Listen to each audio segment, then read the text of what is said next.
أعوذ بالله من الشيطان الرجيم.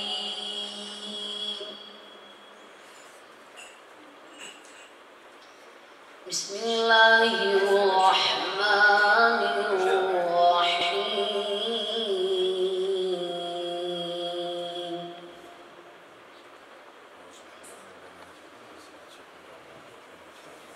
وإذ قال إبراهيم رب اجعل هذا البلد آمنا رب اجعل هذا البلد آمنا واجنبني وبني أن نعبد الأصنام.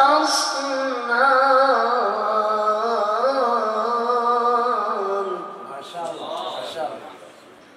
رب إنهن أضللن كثيرا من الناس.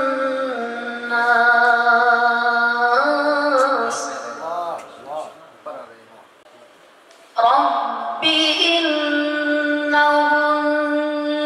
أضللن كثيرا من الناس فمن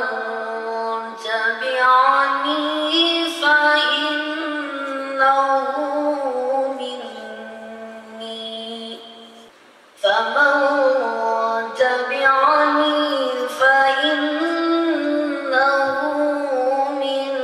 مني ومن عصاني فإنك غفور رحيم.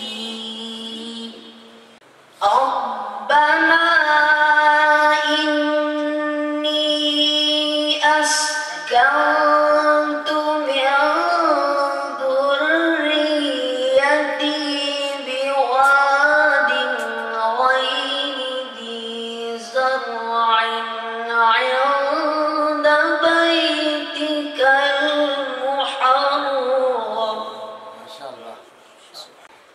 ربنا ليقيموا الصلاة فاجعل أفئدة من الناس تهوي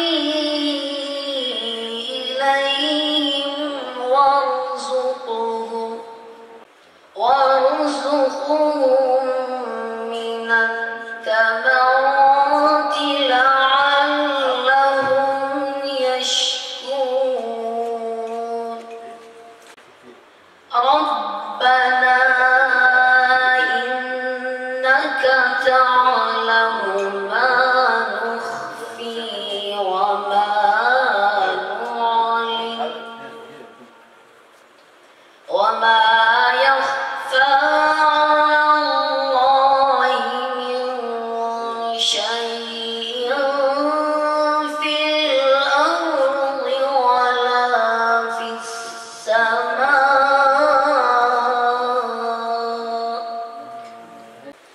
الحمد لله الذي وهب لي على الكبر إسماعيل وإسحاق إن ربي لسميع الدعاء. صدق الله